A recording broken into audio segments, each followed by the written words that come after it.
Jeff here, also known as TSX Trader from Livestream I wanted to do a video for, it's been a while since I've had a chance to do like a full video for the YouTube channel, and our end-of-day webinar video, for whatever reason, the video didn't render properly. So I thought this would be a good opportunity to redo the end-of-day webinar, where I go over all the trades that we took during the day, and just share it with the YouTube community and Twitter for those of you guys who maybe just want to sort of a peek at what we do, a little bit of understanding of why we take the positions that we take and how we trade. And so I hope you enjoyed this video, and I do hope it helps.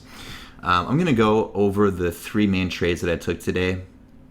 XGTI short, there was a trade on SGY long in the late day, and I also wanted to go over BCRX, which I had a long setup but I wanted to show why, as I mentioned on Twitter, that to me it wasn't a buy over 730. Before I go into the trades from today, just a quick note is that I do work closely with our group members. We're not a huge group. We are like a slightly smaller group. As you guys know, I don't spend a whole lot of time marketing or pushing the group on people. It's really just a matter of we want the right people joining us, people that want to learn how to trade properly. And we've done a good job at attracting the right kind of people that are a good fit for our group and who actually are going to benefit from the use of our group. One of the guys that I've been working with has been kind of, over the last week or so, he's been mentioning that he's been getting a little more emotional over his trading. And I've worked with a lot of traders. I started prop trading at 21 years old, and I've worked side by side with many guys. And probably the reason why I put so much focus on the psychological aspect of trading is because it is just so important. You can know every setup in the book, you can know every play out of my playbook, but if you don't have the confidence or the emotional / psychological part down, it can sort of sabotage you. So I do work closely with our traders to make sure that they're getting everything that they need. And usually at the end of each day, I'll just say, like, look, if you didn't make money today, email me your trades. I'll go over them with you, and I'll let you know exactly what I think you can do to improve. So today was really straightforward. I don't see any reason why anyone shouldn't have made some money today based on what we had in the live stream and the calls we made in the chat room. But my advice to the trader who I was working with was just to back the size off a little bit and try that for a week. I wanted him to size down and show himself again that he can put together a string of green days.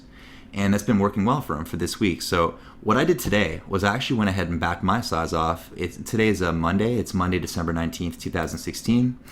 I wanted to experiment with that as well, because a lot of the time, when you see a trade like XGTI, for example, this is sort of a niche type of setup for me, so I do tend to go bigger on these types of short plays. Today I decided to keep the size smaller. I kind of just wanted to practice what I was preaching and to see that, if I'd have a little more patience with the trade. And I used about 1/3 of my usual size on all trades today. And I found that it was actually a really stress-free day. Everything was straightforward. There was no emotional points whatsoever, and all the reads were really spot on.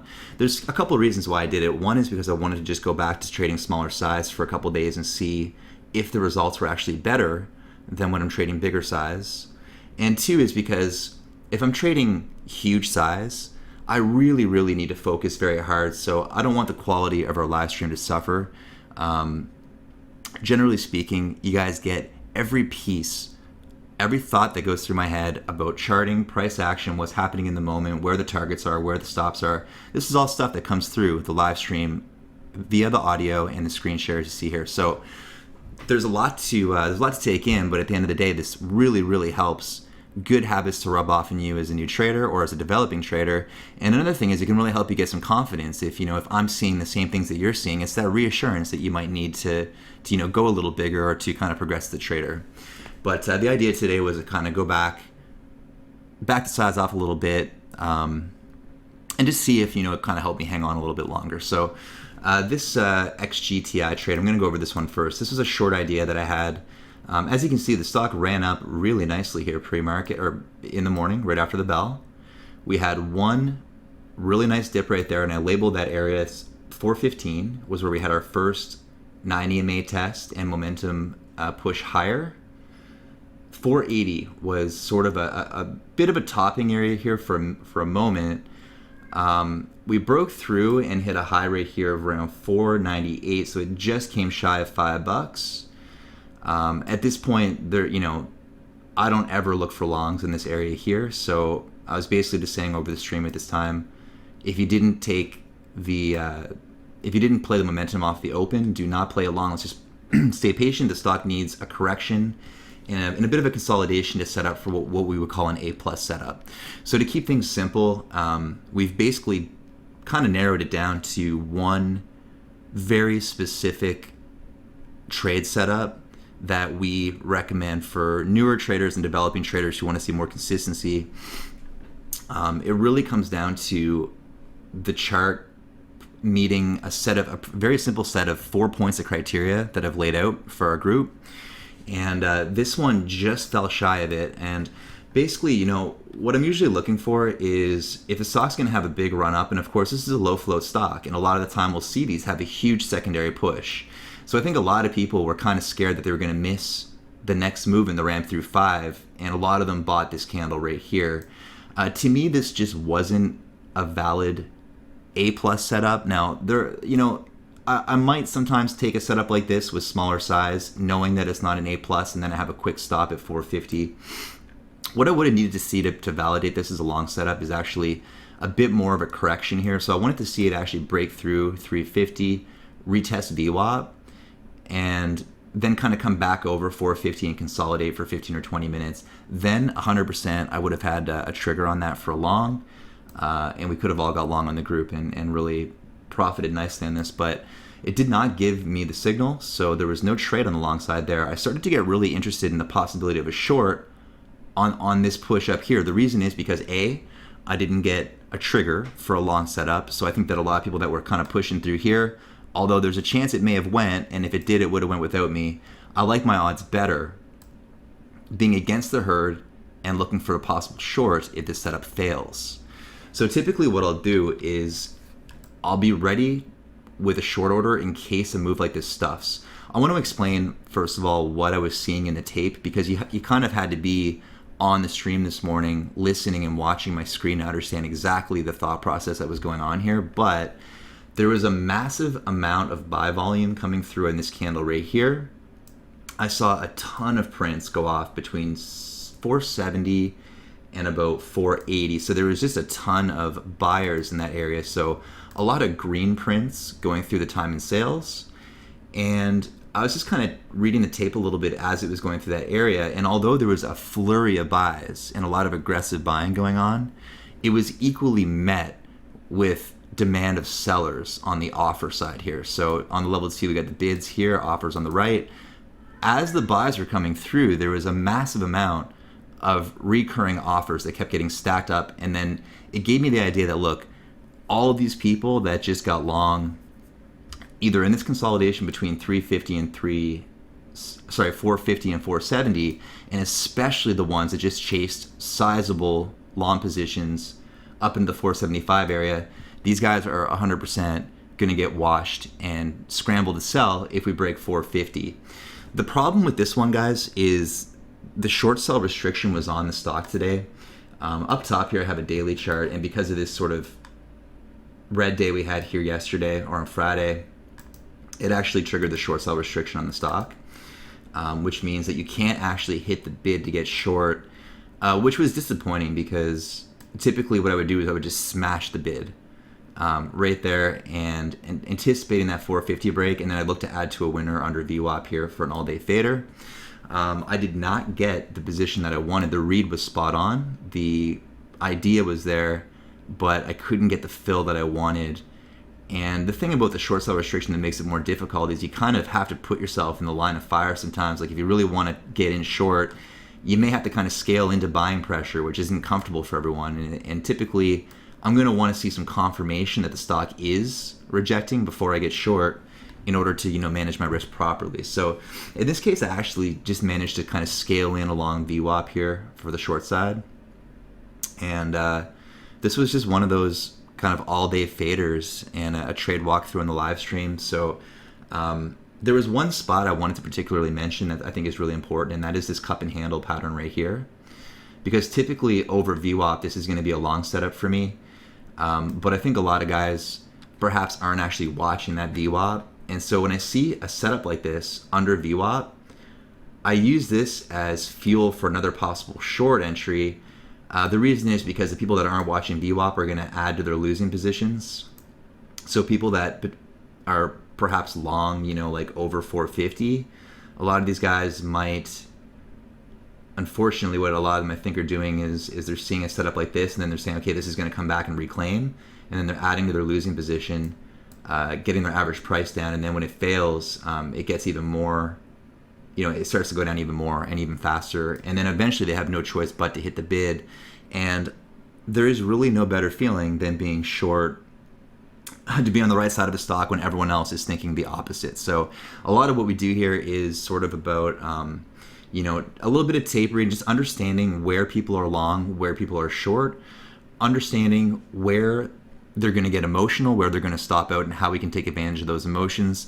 And these are the kinds of things that, someone who's been trading for maybe a year or two, they're probably just not going to be looking at those factors as much. So I think there's a huge benefit, obviously, in, trading side by side with someone that has the experience to sort of identify those areas and give you the confidence to understand where and why we enter where we do. And I think the most important thing to mention today about, there's a reason, like, as you guys know, I used to post P&L daily over the summer. There's a reason why I'm sharing this today. It's not because it's an impressive P&L, because it's not. Like I said, I sized down today about 1/3 of my usual size. But the reason I wanted to show that today is because I wanted to explain to you guys that I actually had never at any point on any of the trades I took today, I didn't have more than 1,200 shares. Just 1,200 shares was the max I had on any trade. So that's about a third of my usual full size. Certain situations I'll go bigger than that, but typically, that's where I'm at. So the reason I did this, guys, is because I want you to understand that with the proper entries and the proper risk management, you can make $1,000 in a day. And I had never risked. There was no point in this day that I was risking more than $100 on any trade, meaning that I positioned myself in a way that my trade plan does not allow me to lose. On this particular day today, I managed my risk so that I wouldn't lose more than $100 in any trade. So if I'm scaling in along VWAP here, and I have 1,000 shares to start, and let's say my average price is like 427. My risk is off 437. No question, no ifs, ands, or buts. It's a stop at 437 for $100 loss. So the reason I wanted to do this is because this is actually possible. It's very possible with a $2,000 account. You got 6-to-1 margin. 1,200 shares is not a lot of buying power with 6-to-1 margin on a stock over $3. So I just wanted to show you that it is very possible. Even with a smaller account, $2,000, $3,000, $4,000, with proper risk management and with very, very close attention and detail to your entry and trade plan, to make $400 or $500 a day consistently with a very small account. But it's super important to be focused on the proper entries, and I like to scale in, so I'm never really taking the whole size at once. I just take a little bit at a time, mitigate the risk. These are all techniques and practices that we teach every day, whether it's in the live trading or in the end-of-day webinar or in our video lesson library that's stacked with over 65 webinars and video lessons explaining my trading style and strategies and how I manage and mitigate risk and maximize the reward in these trades. So going forward, guys, XGTI, the target on this one for me was 350. It did reach that target. It surpassed it a little bit into the close. It actually hit 341. And overall, very, very happy with the way that trade went. Very happy that, at the very least, if you couldn't short the stock today, which most of you could because it was available, it was pretty much easy to borrow, I think, at most brokers. If you weren't able to short the stock, at the very least, at least you knew not to get long and you saved yourself, a possible loss in that area. And I guess, with that being said, let's move on to BCRX. For those of you guys who had stuck around for the midday recap, or if you saw the midday recap I posted on Twitter today, BCRX was a really, really beautiful setup here midday. So this is a typical setup that we would take. It's sort of like almost a cup and handle style. It's more like a continuation pattern is what I'd call it. But on this consolidation, this high or low in this area, I really like the look of this chart. And there's a pretty clear breakout level through 715. For me, I typically don't really look for long setups before 1:30 p.m. So once the morning session's done, I'm usually kind of locking in some profits. Or if I'm in a position that I'm holding, like in this case today with XGTI, I'll hold the position over lunch, but I'm typically not really looking to buy breakout levels after 1 p.m. between 1 p.m. and 1:30, or actually between 12 and 1:30. That's what I consider the lunchtime lull, the slow period, the lunchtime period. A lot of the time as a day trader, you're going to kind of lose your edge in that period. But I really couldn't deny how good this chart really looked on BCRX. So not only was it a really attractive setup on the 5-minute chart, but it was lining up on multiple time frames. So if you look at the 15-minute chart, it's an equally as attractive setup right here on the 15-minute. And the point of this one is not really the long setup trigger that we got, but it was the fact that if you just check back on my Twitter, I mentioned how this is not a buy for me up in the 730 area. Now look, it could have went higher for sure. But in my experience, if you take this trade up here, take it 100 times and tell me how many times it works when the stock breaks out prematurely before 1 p.m. So I was actually more interested in actually shorting this chart.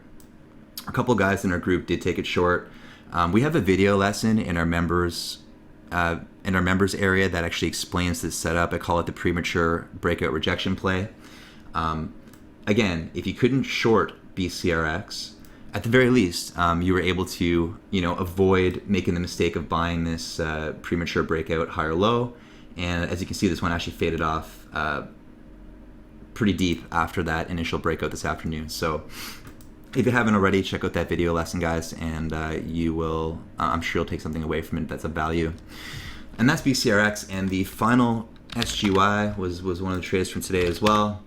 I like this one starting in at around, we started to get a trigger on this one in the 880 area, so there's a few things to take in on this one. Let's just go right back to a 1-minute chart. The stock didn't really do a whole lot today, so it wasn't really on my radar.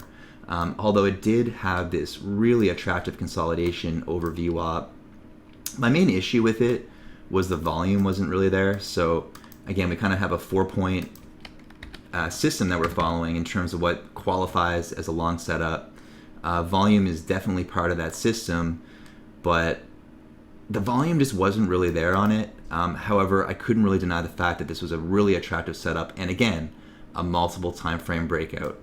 Up top here, you're going to see a 15-minute chart, a very attractive 15-minute chart with consolidation over VWAP. And so I wasn't initially really ready to pick this one up in the 70s because I just wasn't quite convinced. But you can see a little bit of extra volume came in. We started talking about it over the live stream during this consolidation period. Kind of laid it out that once we held this higher low, if you were to go ahead and get long, the risk should be off of 875. Sorry. So 875 would be the risk level. What we want to see is we want to see a higher low and some increasing volume come in, as you can see here. And this one actually turned out to be a monster trade. I will go ahead and admit that I pikered it. I started getting out in the 920s, and I think that overall this was a home run. So a little bit of a miss in terms of the follow through on my part, but again, I'm trading less size today than usual, and it was such a solid day in terms of just like the reads on these stocks. I'm never disappointed. I never look back and go, oh, I should have held it, or I should have done this, or should have done that. I'm more just disappointed if I trade poorly. So all the ideas were there. Some of you guys really did well in this SGY trade, and I'm very happy for you. So congratulations on that. There was a second opportunity here. It did kind of put in a higher low, so it broke out. 940, a little bit of resistance there.